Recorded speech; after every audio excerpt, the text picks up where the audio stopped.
استغفر الله العظيم لي ولوالدي ولأساتذتي حقوق واجبة علينا ولجميع المسلمين والمسلمات والمؤمنين والمؤمنات الأحياء منهم والأموات أستغفر الله العظيم لي ولوالدي ولأساتذتي حقوق واجبة علينا المسلمين والمسلمات والمؤمنين والمؤمنات الأحياء منهم والأموات أستغفر الله العظيم لي ولوالدي ولأصحابي الحقوق واجبة علينا ولجميع المسلمين والمسلمات والمؤمنين والمؤمنات الأحياء منهم والأموات أستغفر الله العظيم لي ولوالدي ولأصحابي الحقوق واجبة علينا ولجميع المسلمين والمسلمات والمؤمنين والمؤمنات الأحياء منهم والأموات سيدنا وحبيبنا وشفيعنا رسول الله محمد بن عبد الله وموسى رسول الله وهدينا مع رسول الله سمي له غير المهاجر أحمد بن عيسى وأصوله وفواه وجميع سادتنا سوريانا مكان وحرم وشاهد الأرض إلى مغاربهم خصوصا إلى وصاحب المولد البرزنجي صحيح البرزنجي أنهم يتقشون جميع الجنة ينفعون بأسرارهم وأنوارهم وعلوم فهدنا هذا المولد أن الله يرفع البلاء والوباء كل المسلمين.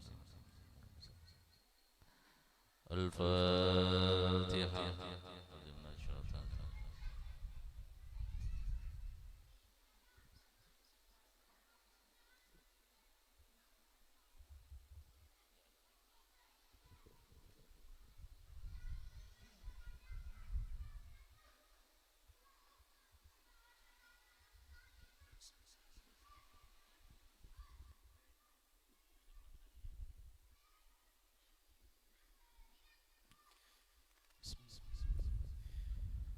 استغفر الله فيا أيها الراجون منه شفاعة صلوا عليه وسلموا تسليما اللهم صل وسلم وبارك عليه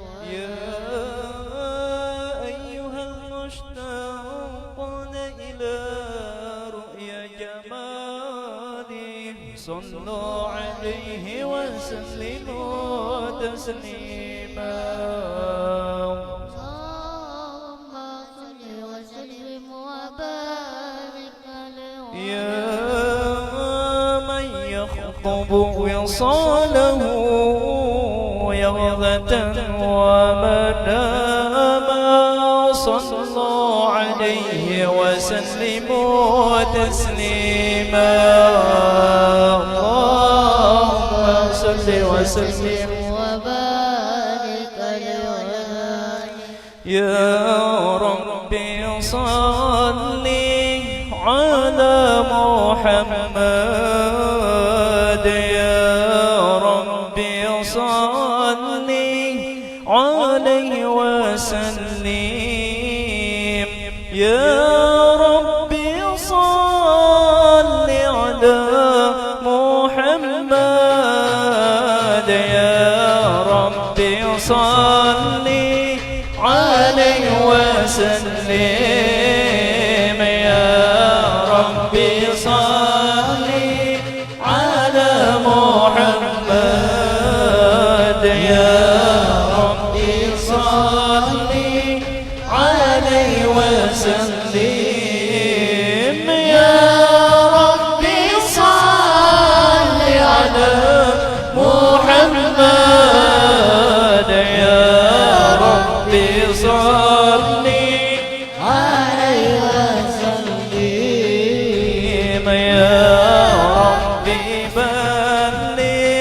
والوسيلة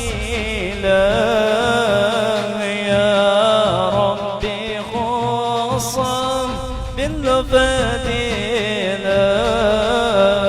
يا ربي وارض عني صاحبه يا ربي وارض عني صلانا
كل مسلم يا ربي صل على محمد يا ربي صل عليه وسلم يا ربي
صل على محمد يا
صلح يا ربي وكفي كل مؤذي يا ربي نختم بالمشفع يا ربي صلي عليه وسلم يا ربي صل على محمد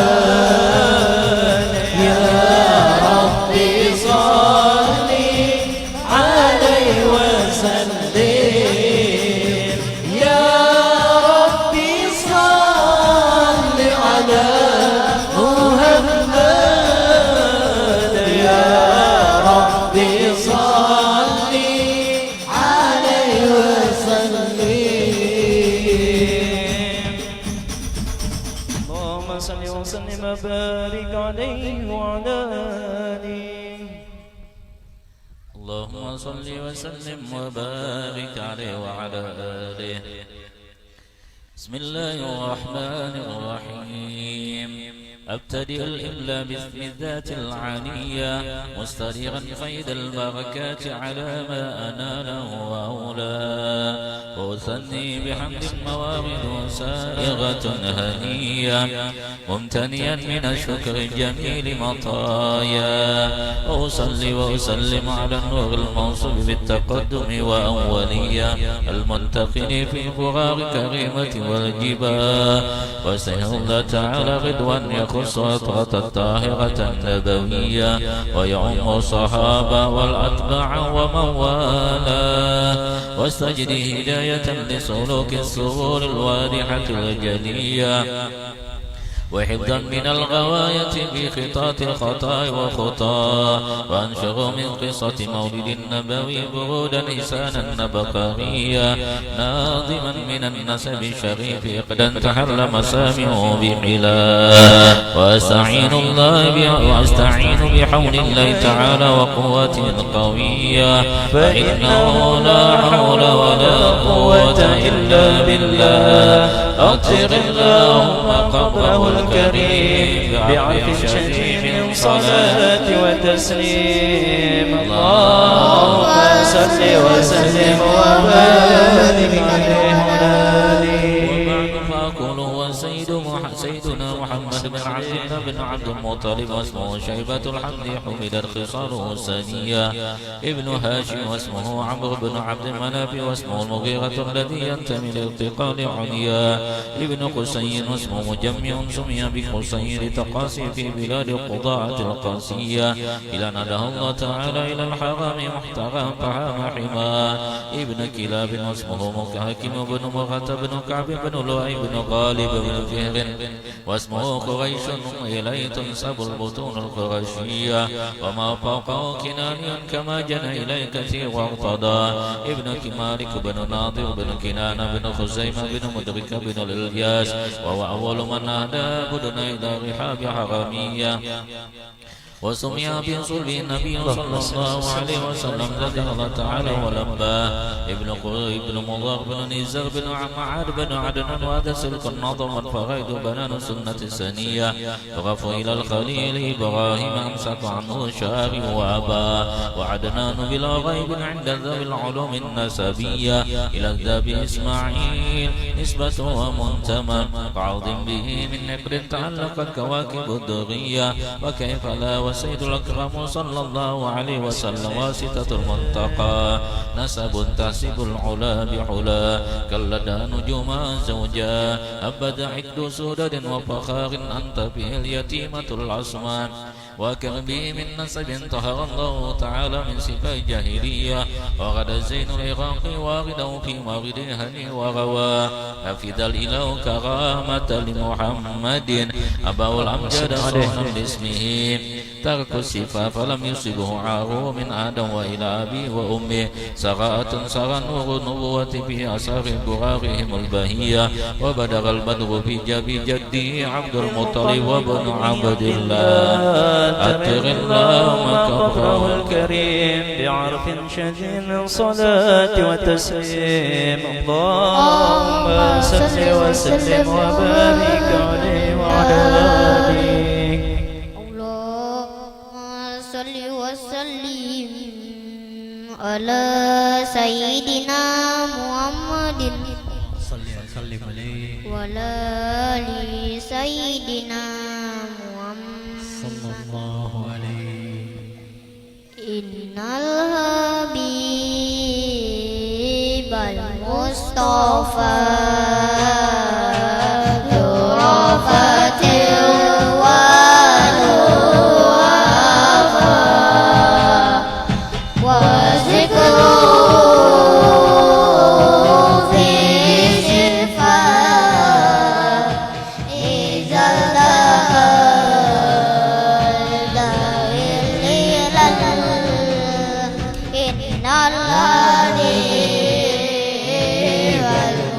Oh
Allahumma salli wa sallim wa barik alaihi wa ali.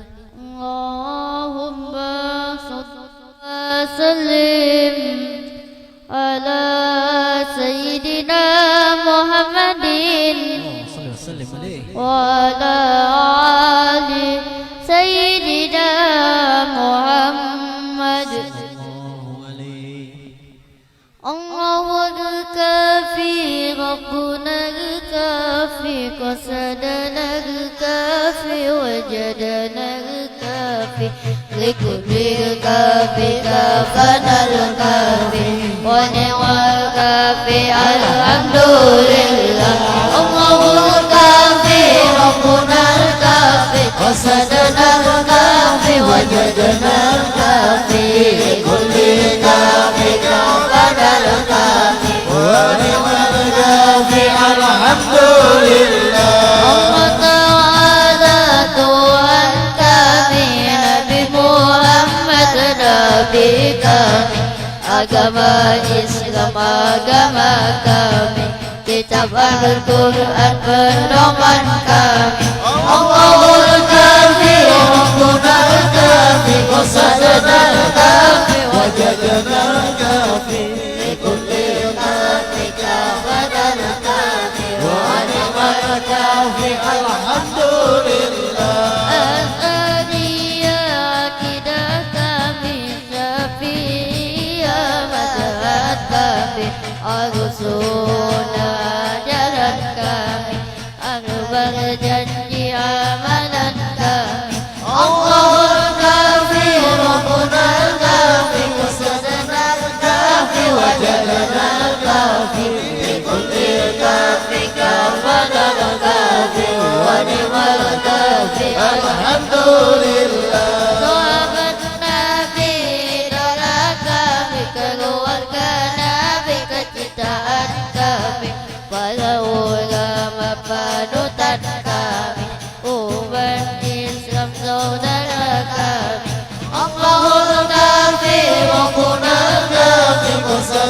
الكافي وجدنا الكافي لكل كافي ربنا الكافي ونعم الكافي الحمد لله Menanggi guru kami bersalawat penuntun kami menuju ridho Tuhan kami hingga akhirat tawala kami. Allahul kafi Rabbuna al-kafi wasadana al-kafi wajadana al-kafi likulli kafi kafana al-kafi wa ni'mal kafi alhamdulillah.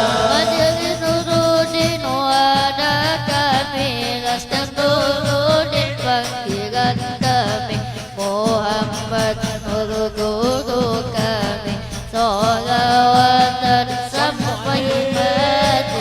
Allahul kafi Rabbuna al-kafi wasadana al-kafi wajadana al-kafi likulli kafi kafana al-kafi wa ni'mal kafi alhamdulillah. Indonesia tanah air kami, Indonesia kebangsaan kami, merah putih bendera kami, NKRI harga mati. Allahul kafi Rabbuna al-kafi qasadana al-kafi wajadana al-kafi likulli kafi kafana al-kafi wa ni'mal kafi alhamdulillah.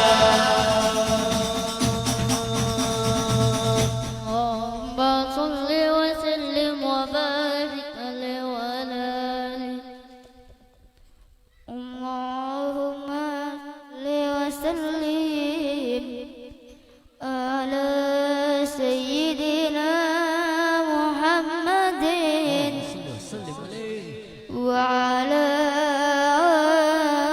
ali sayyidina Muhammad.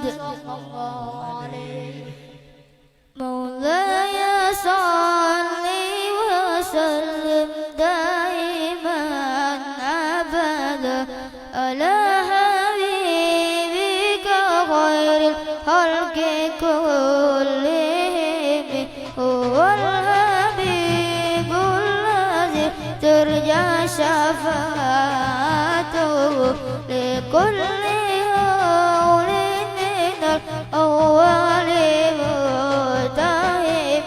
مولاي صل وسلم دائما أبدا على حبيبك خير الخلق كلهم سيدنا محمد بن عبد الله بن عبد المطلب بن هاشم عبد مناف بن قصي بن كلاب بن مراد بن كعب بن لؤي بن غالب بن فيل بن مالك بن نضر بن كنانة بن هزيمة بن مدركة بن إلياس بن مضر بن نزار بن عاد بن عدنان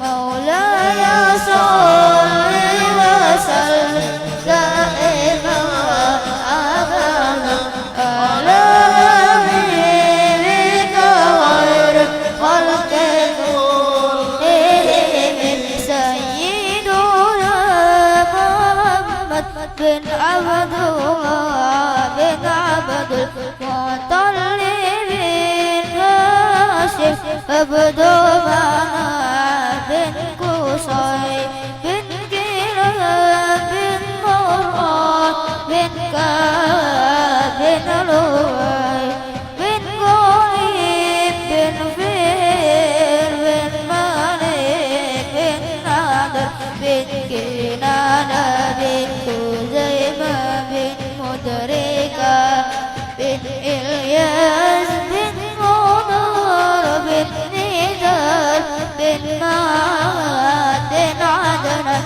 مولاي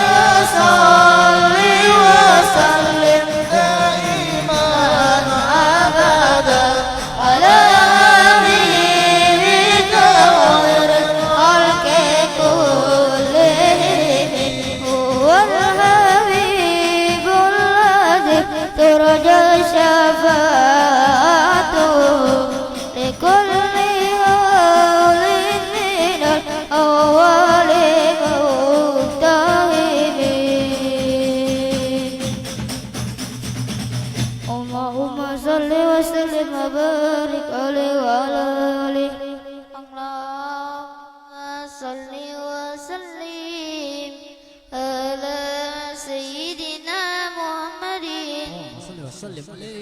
وعلى آل سيدنا محمد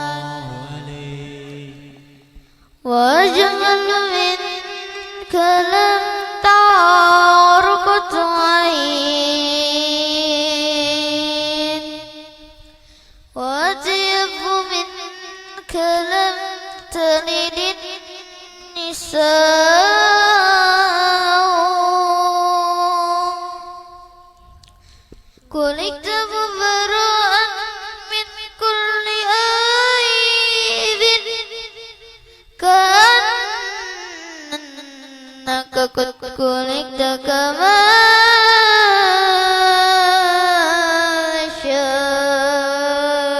تشاء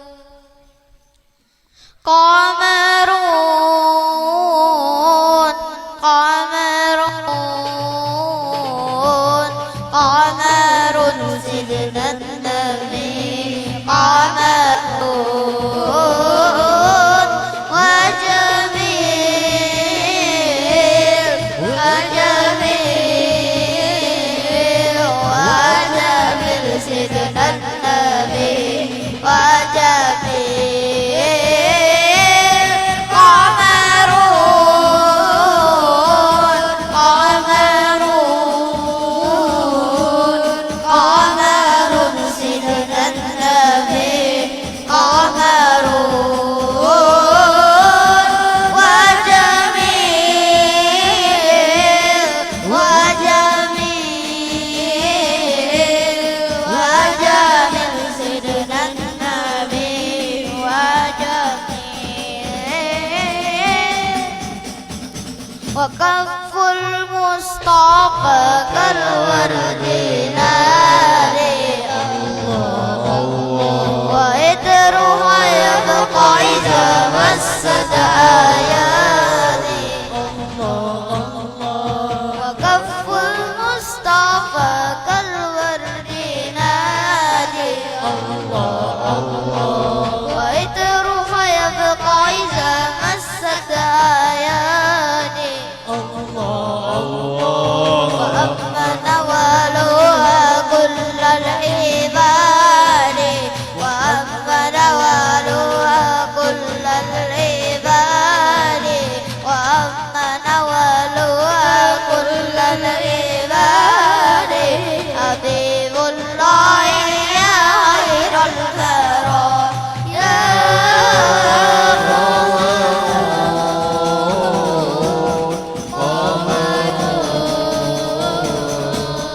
قمر سيدنا النبي وهارون وجميل وجميل وجميل سيدنا النبي وجميل ولا ذل الله بل كان نورا تنال الشمس منه البلورا ولا ذل الله بل كان نورا تنال الشمس منه البلورا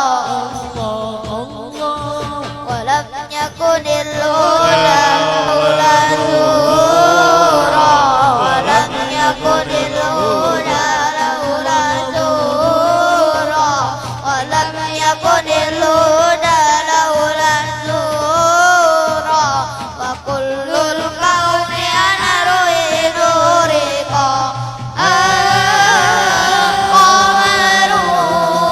قمرون قمرون قمر سيدنا النبي قمرون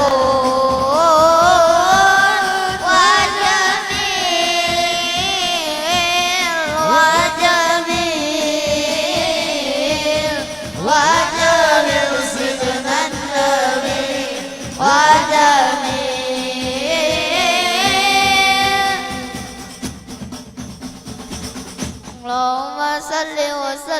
وبارك عليه وعلى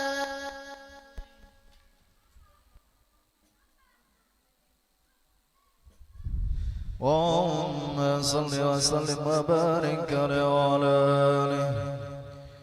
ولما أراد الله تعالى إبراز حقيقته المحمدية وإدهاره جسما وروحا بصورته ومعناه نقله إلى مقره من صدفة آمنة الزهرية وخصها القريب المجيب بأن تكون أما لمصطفى ونودي بالسماوات والأرض بأمنها لأنواره الذاتية وصب كل صب لحبوب نسيم صبا وقسيت الأرض بعد طول جدبها من النبات حلالا سندسيا وعينت الثمار وأن الشجر للجاني جناه ونضغت بهمه كل دابة لقريش بمصر الألسن العربية وخرت الأسرة والأصنام على الوجوه والأفواه وتباشرت رؤوس المشارق والمغارب والدواب والبهرية واحتست العوالم من السرور كاس حمية وبشرت الجن بأبلال الزمان وانتهكت الكانت ورهيبة الرهبانية ولهج بخبر كل حبر خبير وفي حلا حسنه تاه وعطيت أمه في المنام فقيل لها إنك قد حملت بسيد العالمين وخير البرية وسميه ذا وضعتي محمدا لأنه ستهمتك ما أتر اللهم قبره الكريم برق سديم وصلاة وتسليم اللهم صل وسلم وبارك على آله.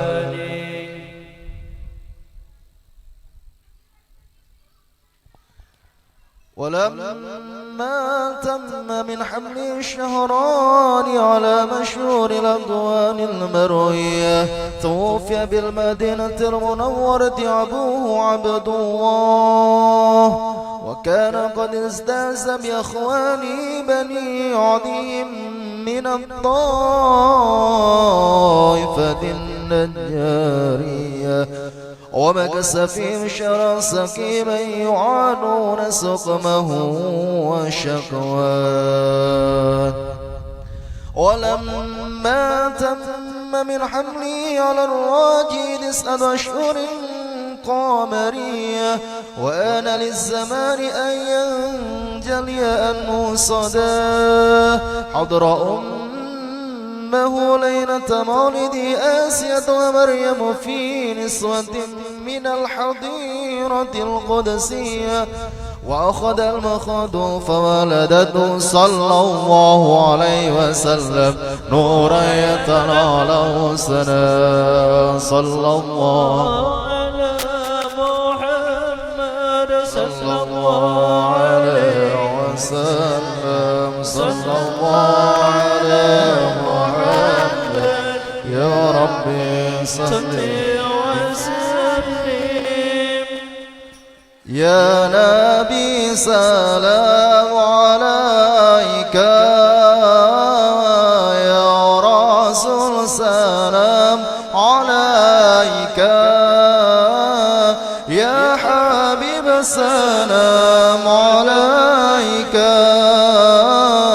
صلوات الله عليك يا نبي سلام عليك يا رسول سلام عليك يا حبيب السلام عليك صلوات الله عليك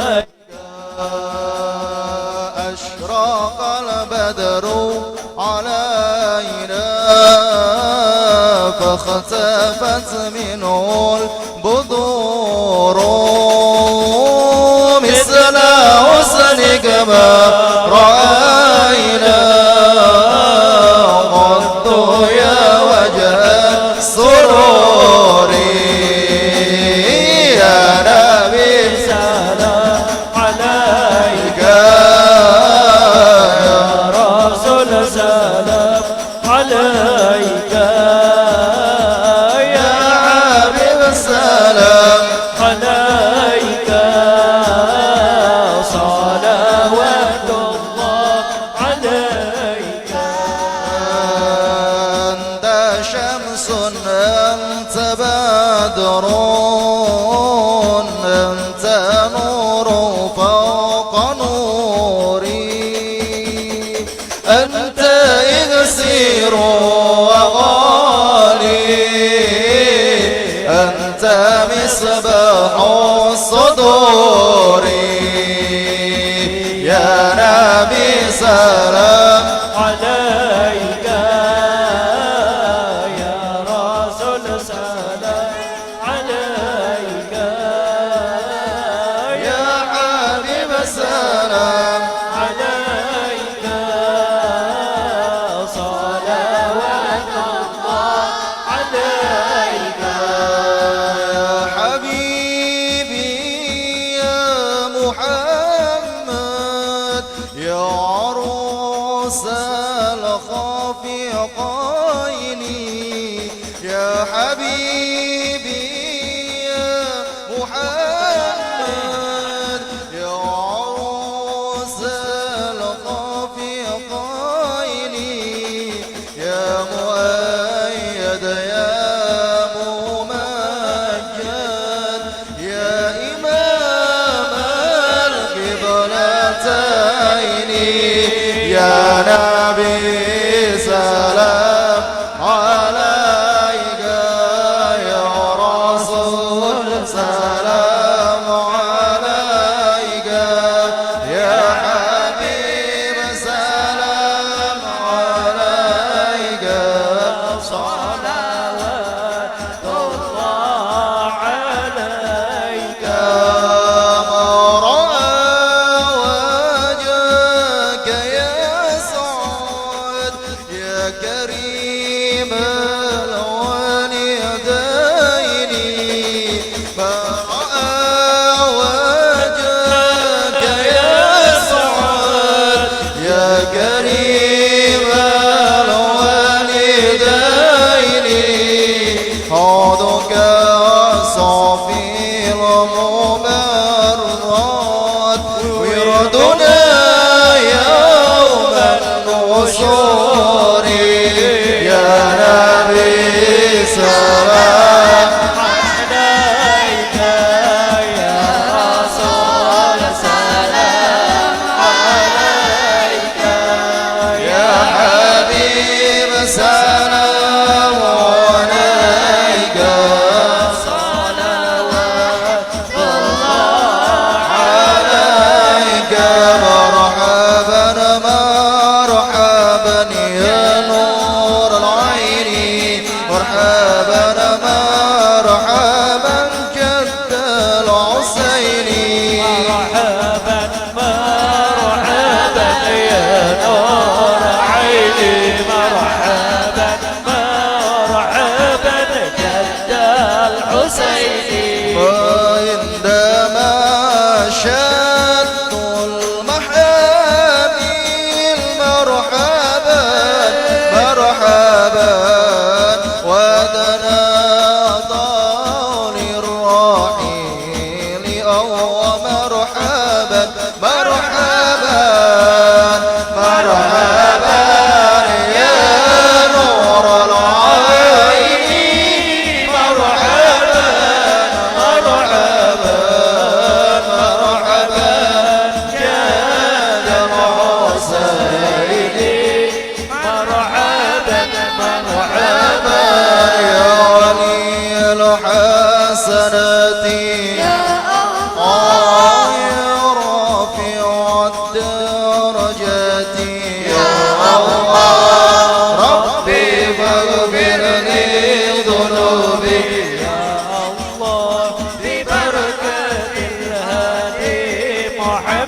محمد يا الله كفر عني ذنوبي يا الله واغفر لي سيئاتي يا الله ربي فاغفر لي ذنوبي يا الله ببركة الهادي محمد يا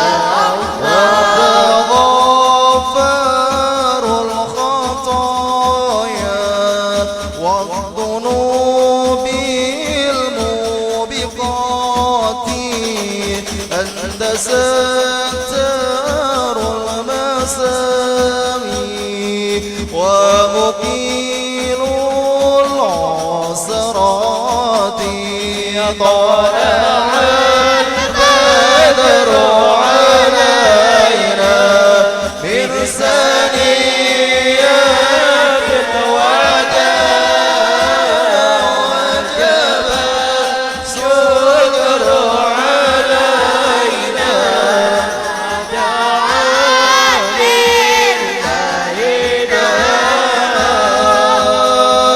مرحبا يا مرحبا يا نور العين مرحبا جد الحسين مرحبا مرحبا مرحبا يا مرحبا يا نور العين مرحبا جد الحسين مرحبا مرحبا صلى الله على محمد صلى الله عليه وسلم صلى الله على محمد يا ربي صل وسلم يا نبي سلام عليك يا رسول سلام عليك يا حبيب سلام عليك صلوات الله عليك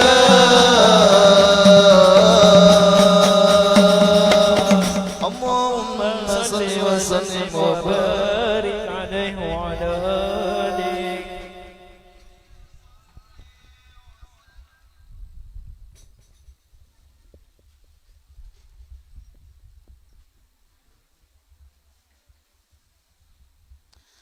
أمين الله. بسم الله الرحمن الرحيم. الحمد لله رب العالمين. اللهم صل وسلم على سيدنا محمد وعلى آله وصحبه أجمعين. اللهم يا باسط اليدين بالعافية يا من إذا غفيت إلى كف العبد كفى يا من تنزه بذات وصفات أحدية أن يكون له فيها النظائر وأشباه يا من تفرد بالبقاء والقدام والأزلية يا من لا يرجى غيره ولا يعول على سواه يا من استناد الأنام إلى قدرة القيومية وارشد بفضله من استرشده واستهدى. نسألك اللهم بأنوار القدسية التي أزهى من ظلمات شك دجى ونتوسل إليك بشرف ذات محمدية ومن هو آخر الأنبياء بسورة وأولهم بمعنى وبآله كواكب الأمن البغية وسفينة السلامة والنجاة وبأصحابه للهداية وأفضلية الذين بذلوا نفوسهم لله يبتغون فضلا من الله وبحمل شريعته للمناقب الخصوصية الذين استبشروا بنعمة وفضل من الله أن توفقنا في أقوال وأعمال إخلاص النية وتنجيها لكل من الحاضرين والغائبين مطلبا ومنى تخلصنا من أشغال الشهوات وأدواء القلبية وتحكي لنا من الآمن ما منك ظننا وتغفي كل مدهمة وبلية ولا تجعل ممن هوى وهوى ذلنا من سيقين كتوبا دنية جنية وتمعنا كل ذنب جنينا واستغفر كل من عيبا وعزره وعصره وعيا وتسهلنا من صالح أعمال مع الزدرى وتعمد جمعنا هذا من خزان مانيك سنية برحمة ومغفرة تديم عمن سواك جنا